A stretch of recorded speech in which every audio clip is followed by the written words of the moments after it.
આજે બહુ જ અગત્યના અને બહુ જ ખાસ મહેમાન આજે આપણી સમક્ષ ઉપસ્થિત છે, જેમણે એમની કલાથી આખા ગુજરાતને હસાઈને લોટપોટ કરી દીધા છે.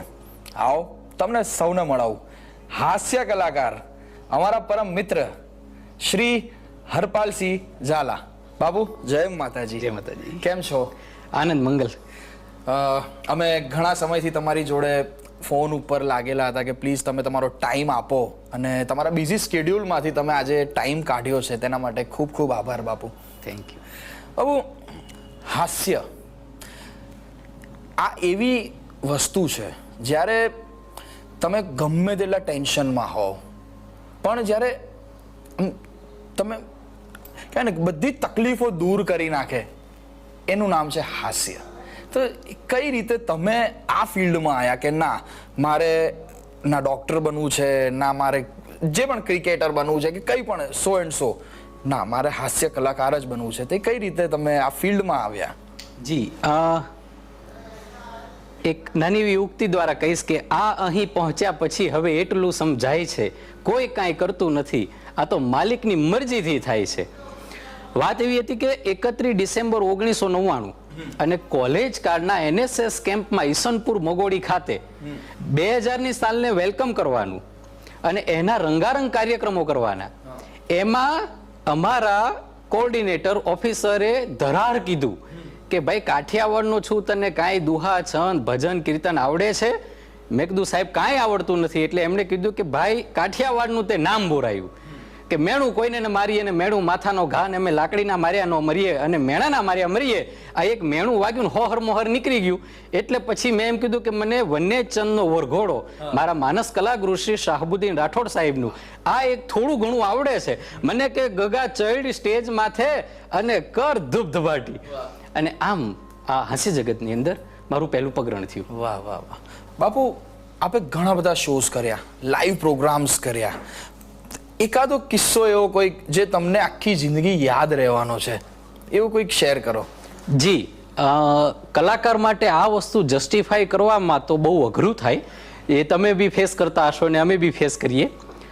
પણ એક છે કે મારા માનસ કલાગુરુ જેમને મેં દીવાદાંડી સ્વરૂપા, મારા પથદર્શા, મારા માર્ગદર્શા આ ફિલ્ડમાં મેં માન્યા છે, એવા શાહબુદ્દીન રાઠોડ સાહેબ જે પદ્મશ્રીથી નવાજવામાં આવ્યા, એમની સાથે સ્ટેજ ઉપર નારાયણી ફાર્મ ખાતે અને ટાઉન હોલ આણંદ ખાતે જે અમે બેઠા, મને એમ છે કે એ પદ્મશ્રી પદ્મભૂષણ મળ્યા તુલ્ય એ ટિકિટ શો હતો અને એ અદ્ભુત ક્ષણો મને.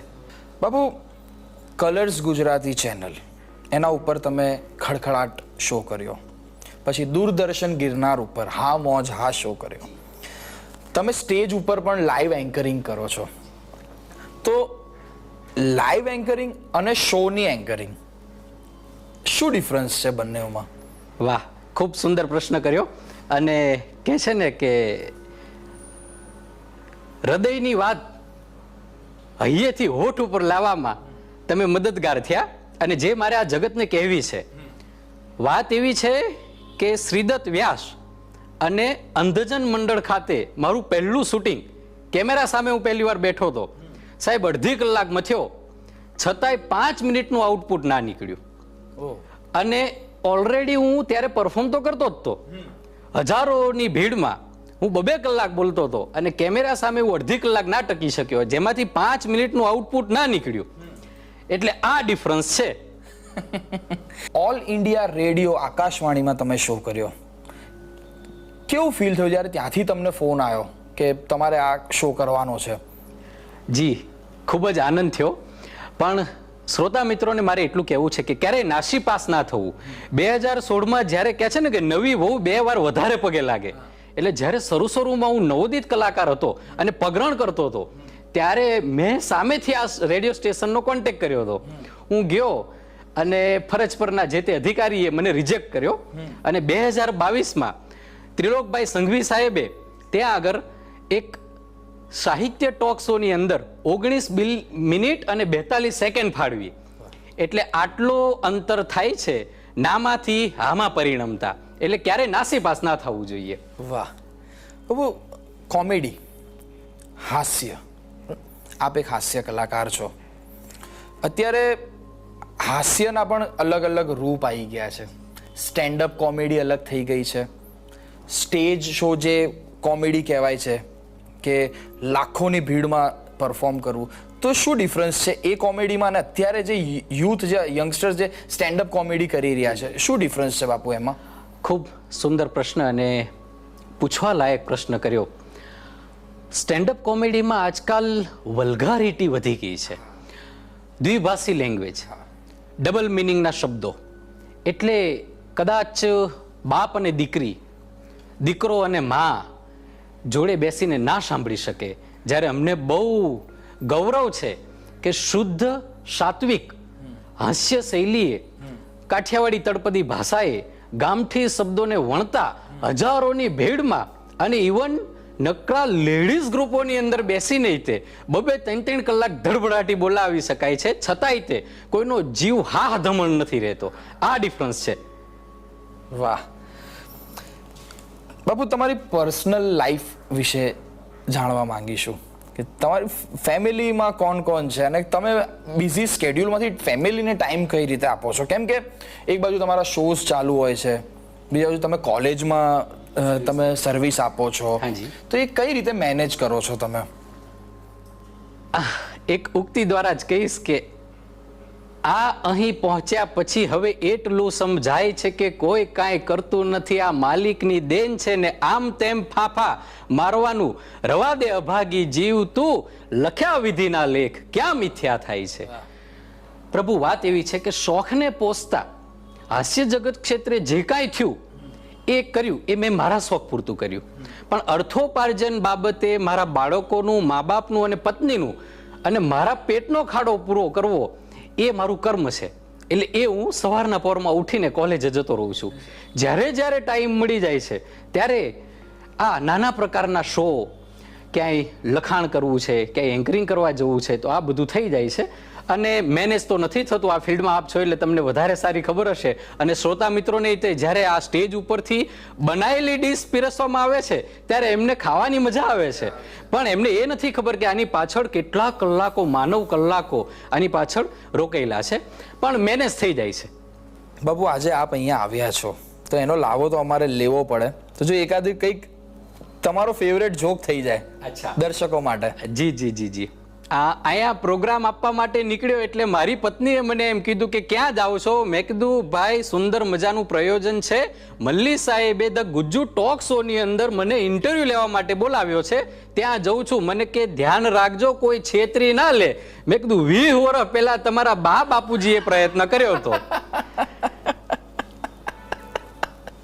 બરાબર છે. પછી કોઈને છેતરવાનો ટાઈમ મળ્યો નથી.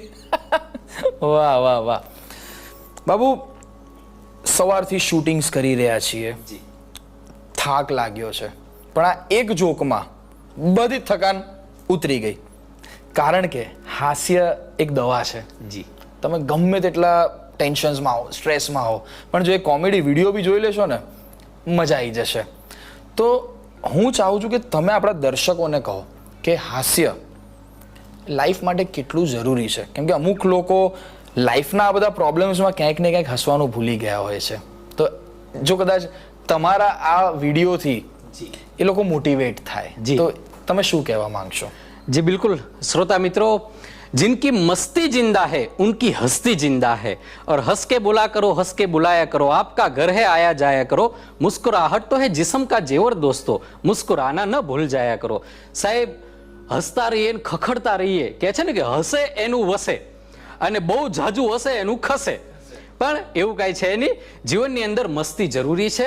બાકી તો જીએસટીના બધાયના મારે હરખા તો થઈ જ જવાના છીએ.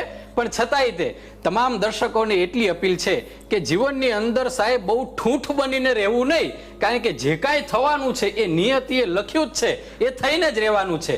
વચ્ચેની જે થોડોક નાનો ગાળો છે એની અંદર મસ્તી કરી લઈએ. વાહ બાબુ, તમે હાસ્ય કલાકાર છો અને સપોઝ કે હું છું, તો અગર હું એક્ટર બન્યો છું તો હું કોઈક એક્ટરને જોઈને ઇન્સ્પાયર્ડ થયો છું. જેમ કે ગોવિંદા, તો ગોવિંદાને જોઈને હું શીખું છું, મને ગમે છે.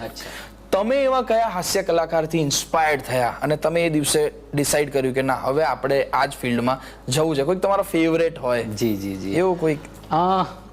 કલા શિષ્યની જોડી જે પદ્મશ્રી શાહબુદ્દીન રાઠોડ સાહેબ, જે ગુજરાતી હાસ્ય ક્ષેત્રે શિરમોર છે, અને એમના શિષ્ય એવા ડોક્ટર જેમણે 3 વખત PhD કર્યું છે એવા ડોક્ટર જગદીશ ત્રિવેદી સાહેબ, આ બે ગુરુ ચેલાની જે કાંઈ રચનાઓ છે, શાયરાના અંદાજ છે, ફિલોસોફિકલ વાતો છે, રચનાઓ છે, આ બધાને મેં ભરી પીધી અને નીકળી ગયો છું.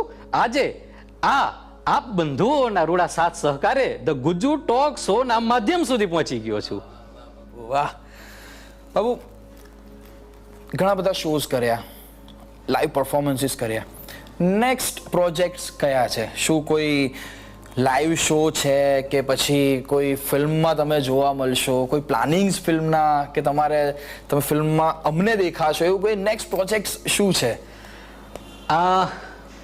આ મેં જેમ કીધું એમ કે નિયતિ એને રસ્તો કરી લે છે, પણ તાજેતરમાં જ તે આ સેટ ઉપર જ બનેલી એક વાત દર્શકો સમક્ષ મૂકી દઉં કે ગુજરાત ગૌરવ પુરસ્કાર બાબતે હું ફાઇલ મૂકી આવ્યો અને અહીંયા આગળ બેઠા બેઠા એવી ધારણા થઈ કે ભાઈ તમે એને લાયક છો, ત્યાં આગળ તમારે મૂકવી જોઈએ. મળે ન મળે એ 2 નંબરની વાત છે, પણ તમારે મૂકવી જોઈએ. તો નિયતિ બધું નક્કી કરે છે. જેમ જેમ લોકોનો સાથ સહકાર મળતો જાય છે એમ નવા પ્રોજેક્ટો ઉપર સાઇન થતી જાય છે. પણ એક છે કે આખા ગુજરાતની કોલેજોમાં યુવાધન સાથે રહીને વ્યસન મુક્તિ, આત્મહત્યા, પુરુષાર્થે જ પારસ મળી, આવા બધા ટોપિકો ઉપર મારે જો કોઈ સ્પોન્સર મળે કે સરકારશ્રીની કોઈ સહાયો મળે તો નીકળી જવું છે ખંભે ઠેલો નાખીને. આ આવનાર ઉજ્જવળ યુવા પેઢીને એક નવી રાહ ચીંધવા. મારું માનસે ન માનસે એ 2 નંબરની વાત છે, પણ મને એ વાતનો આનંદ હશે કે હું ગુજરાતમાં ટૂંક સમયમાં નીકળી જવાનો છું. હવે હમણાં થોડીક વાર પહેલા આપણી વાત થઈ કે કોમેડી અને વલ્ગર કોમેડી, જે અત્યારે સ્ટેન્ડઅપ કોમેડીની આપણે વાત કરી કે એમાં વલ્ગરિટી બહુ વધારે આવી ગઈ છે. તો આજનું યુથ યંગસ્ટર છે જે કોમેડી ફિલ્ડમાં આવવા માંગે છે, શું મેસેજ આપશો તમે કે કઈ રાહ પર ચાલવું જોઈએ? કોમેડી અને વલ્ગર કોમેડી, જે સ્ટેન્ડઅપ કોમેડીની વાત છે, તો તમે શું એડવાઇસ આપશો એમને? મારા માનસ કલાગુરુએ જ્યારે હું પ્રથમ વખત એમને મળવા ગયો અને મેં આ ઈચ્છા એમની સામે વ્યક્ત કરી કે મારે આ ક્ષેત્રની અંદર પદાર્પણ કરવું છે, ત્યારે એમને મને એટલું કીધું હતું, પદ્મશ્રી શાહબુદ્દીન રાઠોડ સાહેબની સલાહ કે બેટા, અગર તું ભીખ માંગવાનો ધંધો કરતો હો તો એ ચાલુ રાખજે, કારણ કે આ ક્ષેત્ર છે ને વરસાદી ખેતી જેવું છે, એમાં તારા રોટલા ચાલે તો ચાલે, બાકી પછી અટકી જાવ તે દિવસે ભરાઈ પડવા જેવું ના થાય.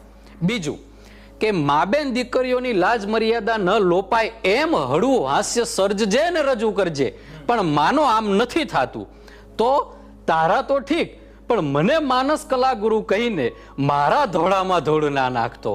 એટલે જે નવોદિત કલાકારો આ ક્ષેત્રની અંદર પદાર્પણ કરવા માંગે છે એમને નાના ભાઈ તરીકે મારી એટલી જ તે નમ્ર અરજ છે, જો સલાહ નથી હો, નમ્ર અરજ છે કે બને ત્યાં સુધી તમે ક્લીન કોમેડીનો સહારો લેજો. દ્વિભાષી લેંગ્વેજનો ક્યાંય ઉચ્ચારણ ન કરતા, કારણ કે 1-2 પ્રોગ્રામ મળશે પછી તમને તમારા સગા સ્વીકારશે નહીં. બહુ સાચી વાત છે. શું કોઈ મતલબ નથી કે જ્યારે તમે તમારી ફેમિલી જોડે બેસીને તમારો જ કોન્ટેન્ટ ના જોઈ શકો તો એ કોમેડી કશી કામની નથી.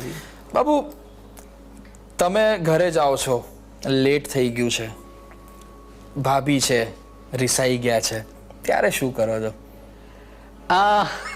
મોસ્ટલી તો બધા એના ઘરે ગૃહસ્થ જીવનમાં આમ જ હોય છે, પણ હું જઉં છું અને 2 ગ્લાસ પાણી લઈ આવું છું, એક મારા માટે અને આગળનું તમે સમજી ગયા. રસોડાની અંદર જઈને જેવી ત્રાંગી બાંગી આવડે એવી હું જ્યુસ બનાવું છું કે ચા બનાવું છું, એ રીતે ડબલ જ હોય છે. આગળનું તમે સમજી ગયા. અને પ્રેમથી તમે બધાએ આ જગતે જે મને ઓલા લક્ષ્મીજી આપ્યા છે વિટામિન M, એ હું એમને પ્રેમથી આપી દઉં છું અને પછી હિસાબ નથી માંગતો એમની જોડે ક્યારેય કે આમાંથી તમારે જે મેકઅપના ખર્ચા કરવા હોય, જે સાડીઓના ખર્ચા કરવા હોય એ તમે કરજો. એટલે આ અમારો સંસાર રૂપી ગાડું છે ને એ ધીરે ધીરે 40 વર્ષ સુધી પહોંચી ગયું છે. બાબુ, જતા તમારું કહેવાય ને કે કોઈ એવો જોક જે આજે પણ લોકોને મજા આવી જતી હોય, એ દર્શકોને સંભળાવી દો.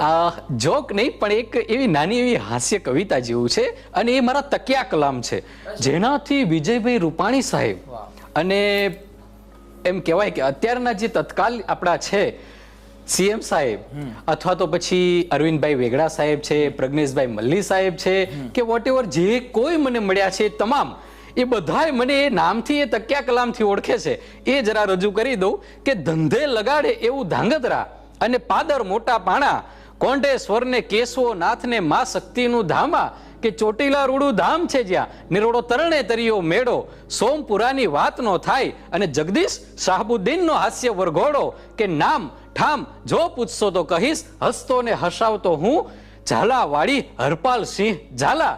આમ કરીને જ્યારે કાર્યક્રમ 2 કલાકનો પૂરો થાય એટલે બધાની ક્ષમા યાચના કેવી રીતે માંગુ કે આપ માવતરે મને સહન કર્યો એ બદલ તમારા બધાયનો એક ખટારો ભરીને આભાર. વાહ વાહ વાહ બાપુ, મજા આવી ગઈ અને ઘણું બધું શીખવા મળ્યું. અને ઘણા બધા યંગસ્ટર્સ જે અત્યારે કોમેડી ફિલ્ડમાં આવવા માંગી રહ્યા છે એ લોકો આ વાતો સાંભળીને ખૂબ જ ઇન્સ્પાયર્ડ થશે અને પ્રોપર ડિસિઝન લેશે કે અમારે સ્ટેન્ડઅપ કોમેડી નહીં પણ અમને જે હરપાલસિંહ બાપુએ કીધું અમારે એ જ ફિલ્ડમાં જવું છે. થેન્ક યુ સો મચ બાપુ કે તમારો કિંમતી સમય કાઢીને આપ આજે અહીંયા આવ્યા. Thank you so much. ત્યાં